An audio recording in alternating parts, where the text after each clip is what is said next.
Man, it took forever to get live, brothers, sisters. I don't know what to tell you. Brother played some music. It wasn't supposed to play no music.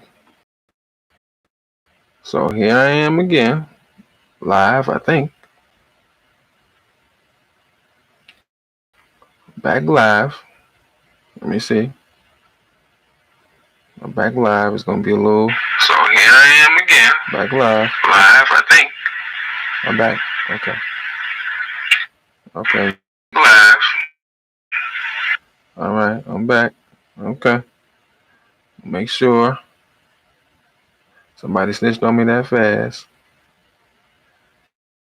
Let me send the links out a few times.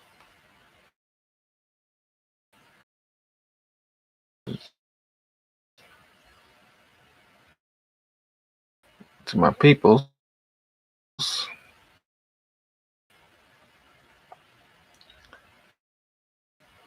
And do that there. Hold up. Since a couple people wanted to see it. You dig?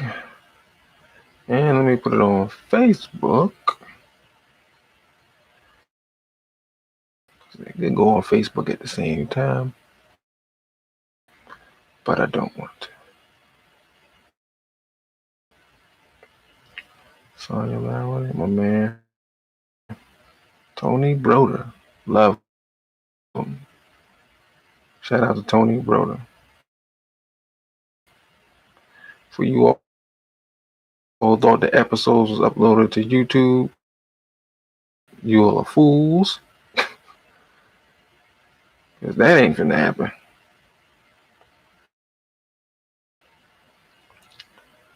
Alright.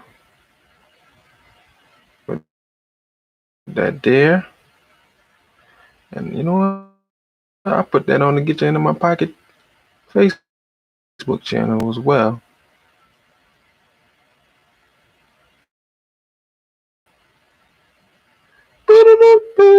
I can sing the song now.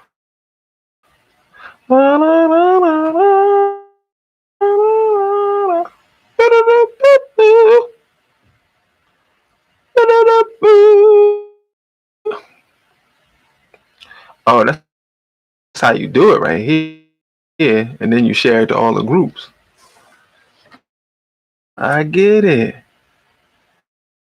I'm learning, man. I'm learning. I could have did this man long ago, but I'm learning.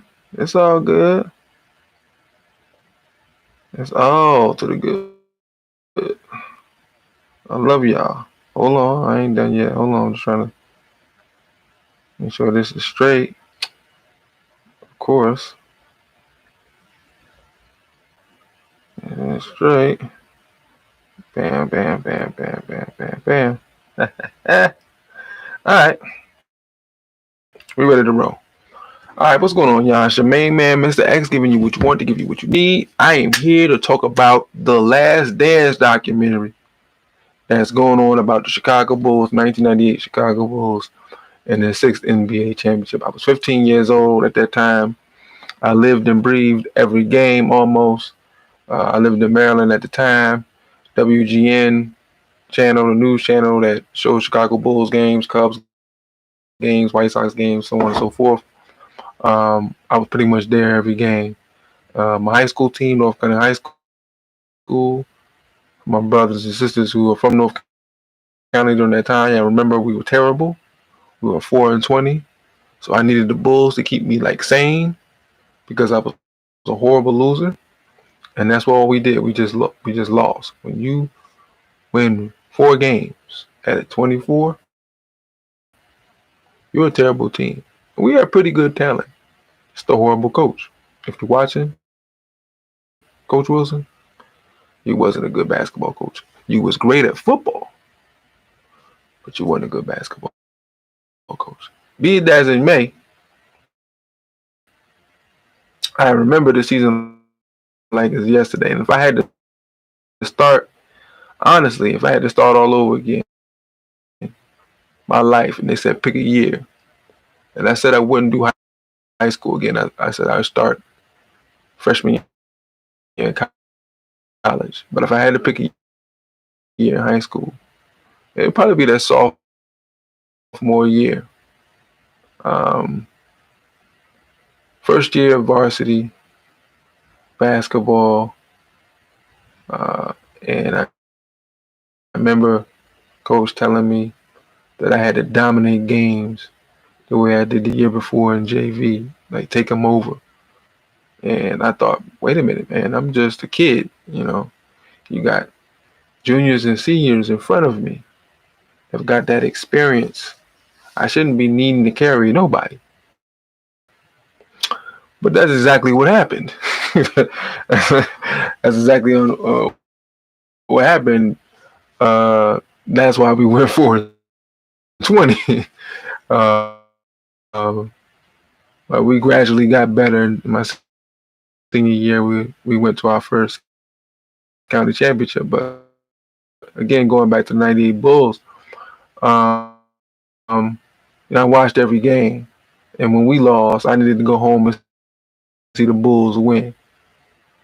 And 61-21 was the final record. Top team in the East, but lost both games to Utah in the regular season, and so they had to go to Utah, and Utah had home court advantage, which was the first time the Bulls didn't have home court advantage in the finals since 1993. Why do I know all this stuff? Because I told you I'm an avid watcher. I'm giving you background so you know. If you see that queen up there, princess, that's Princess.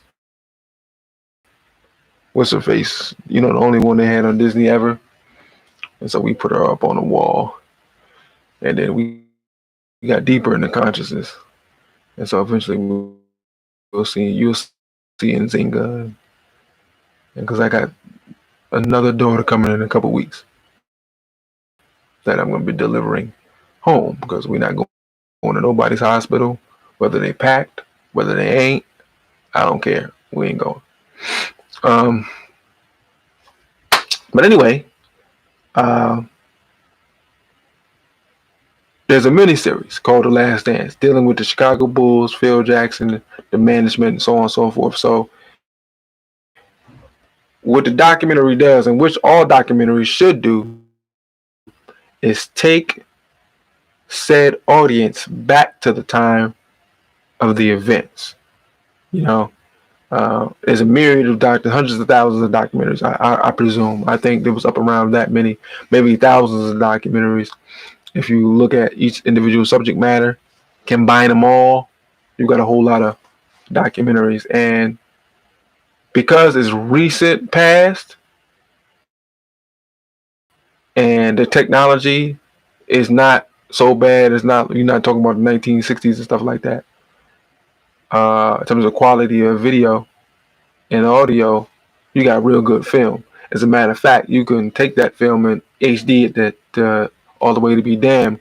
A lot like that Malcolm X documentary, where, man, they did a real good job with the quality, because I seen the original airing of some of that footage, and they cleaned it up real good. Oh my goodness, they did an excellent job cleaning it up.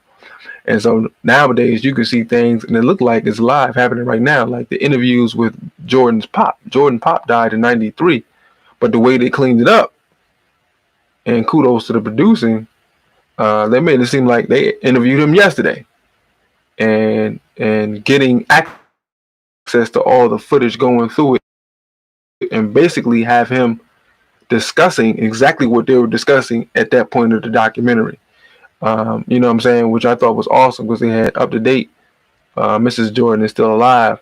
So you got that up to date information, and that aspect of her reading aloud a letter that he sent her while he's in college and stuff like that. And we still use postage stamps actually nowadays, but you don't necessarily have to because of all the technology. But I'm a jerk. I still pay my rent with a check and I mail it just because that's who I am. That's my little rebellion for paying someone who don't look like me money to live here. You know what I'm saying? So, in any case, I got the North Carolina Jordan jersey from when let's go upside. Well, you can see it from the North Road, but when he was in North Carolina, Chapel Hill, I got this years ago, and I think I wore it a few times balling, but I never got to see him play. When he hit the game-winning shot, I wasn't yet born. I was still in utero, so it's interesting to talk about this as my daughter is in utero now, but I was born that July, the year he hit the game-winning shot. And so obviously, my favorite team, once I realized what college he went to, was North Carolina. I think, interestingly enough, when I found out that he went to North Carolina, I was like, oh, that's my new college basketball team. And you know what? They won the national championship that year, 1992. That was the first time I'd ever seen them play. I had recently found out that they were the college that Michael Jordan went to. And it really just dawned on me, and I said, okay, North Carolina. And I'll watch North Carolina, and I'll be a fan of North Carolina. And they won the national championship. And I think I watched every national championship they've been in, and won since then. And going into the documentary series, they did episode 1 and 2. And I read a lot of books. I read them over and over and over again. So I'm very familiar with that year. Interestingly enough, there was a time period in my life where I just wanted to read material or see footage from that year. I would just kind of go back and say, well, I may see some stuff from 91, from 92, 88, 96, 95. And so 98 was a year I really concentrated on in terms of literature. And so the documentary stuff, all the stuff that I seen wasn't new to me. It was stuff I had seen before. And you got to space it out. And there's a lot of material. You got Phil Jackson, Jerry Krause, Jerry Reinsdorf, Jordan, Pippen, and Rodman, the central figures of everything.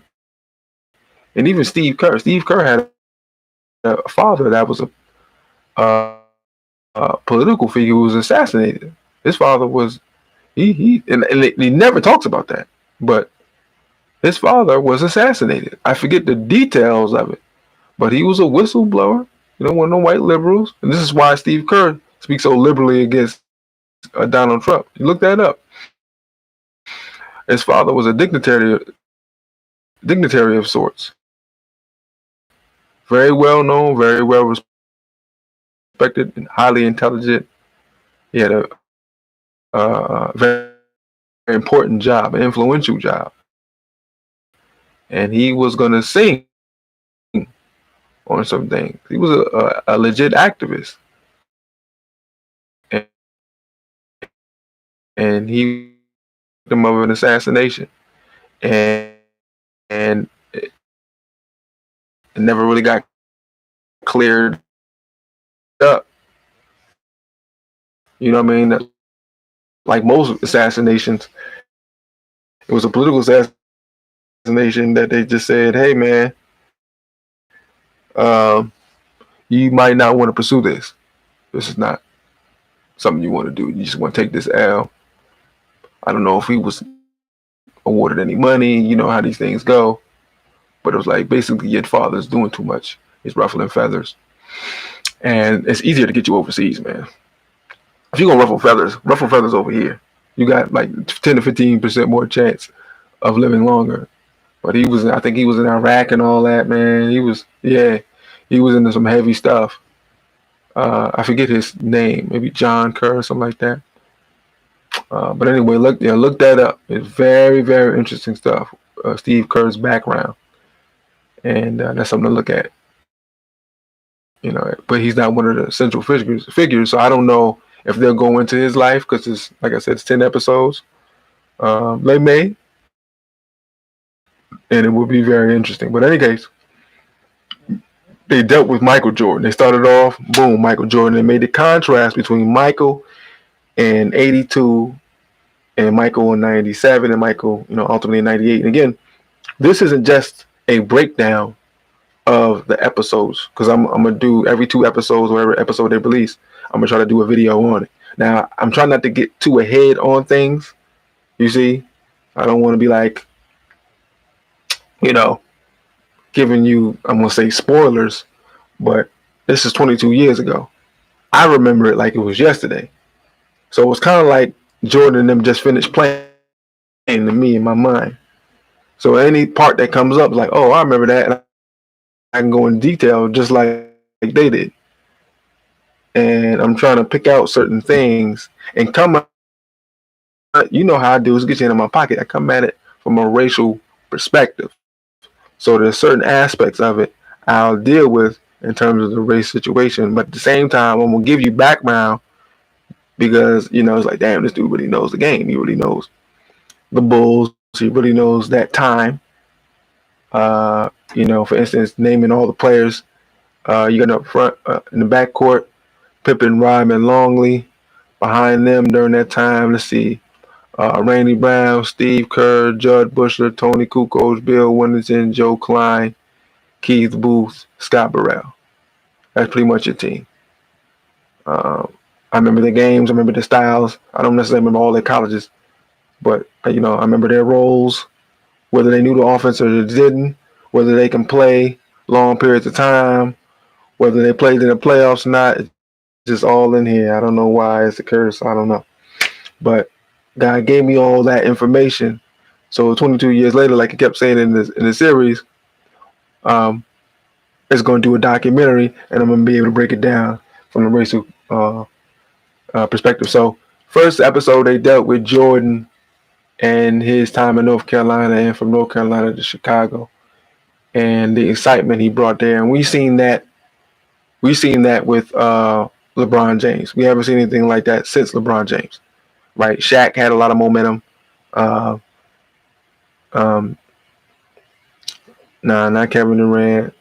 None of these players now had the hype that Jordan had, then LeBron had with his first game and everything like that, because Jordan had played 3 years, won national championship, one Player of the Year, I think, twice in a row, and is considered the greatest college basketball player too. That's one thing, you know, that he's got over Kobe and LeBron, who went right from high school to the NBA.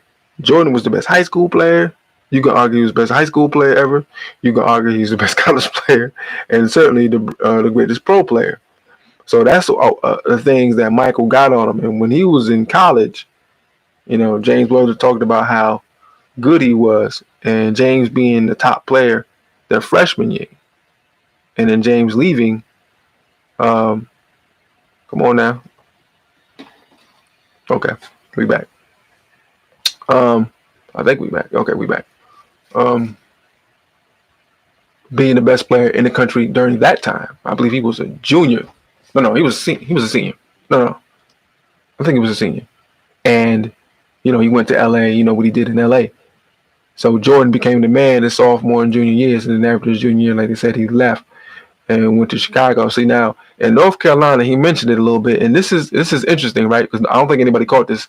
Michael Jordan never talks about race, ever at all, publicly. So to get him to admit there was racism,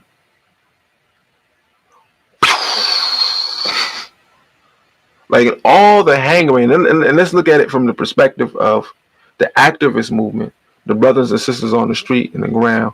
White folks were limited to, hey, the shoes thing. The kids are killing each other over the shoes, and Michael's not saying anything about it. That sweatshops and factories in China or whatever, and they working for 10 cents an hour, and they're producing these shoes. That's all the shoes. Okay, there's no one making $25 an hour anywhere in the world making these shoes. These shoes literally cost about $1 to make in terms of the material, and then they sell them for $200. This is what capitalism is, and you really got to deal with the world around them. And I read this book, David Haberstein. He's long dead, and it was about the '98 Bulls, but he covered the world around Michael Jordan. He covered the Philadelphia 76ers with Dr. J. He covered the Celtics with Larry Bird. He covered the Lakers and the Pistons and how they all had effect on Michael and the Bulls at the time and that Bulls run. It was very interesting the way he did it. And it also dealt with Michael. Like the way the documentary series is moving is like his book. The first chapter will be about the first month or preseason of the year at about the differences between management and Jordan. Then the next chapter will be about Michael in 1979 going to camp and not yet being known, like nobody knew him, like uh, Roy Williams said, nobody knew who he was. He came to the camp, and after 2 weeks, we realized he was the best player in the country. You know, and that's how it was known. And that's how things work in the basketball realm. Like, you know, nowadays everybody got a YouTube channel, everybody got videos and stuff like that. It's very rare that you somebody comes out of nowhere. I was somewhat like that. I wasn't Michael Jordan or anything like that. But when I went to camp, nobody knew who I was. And then after the week or the middle of the week, a recruiter said, "Dude, you're horribly under recruited." I'm like, I understand. Why doesn't anybody know about you? You know, and stuff like that. And that's a whole story in and of itself. But going back to Michael and being in North Carolina,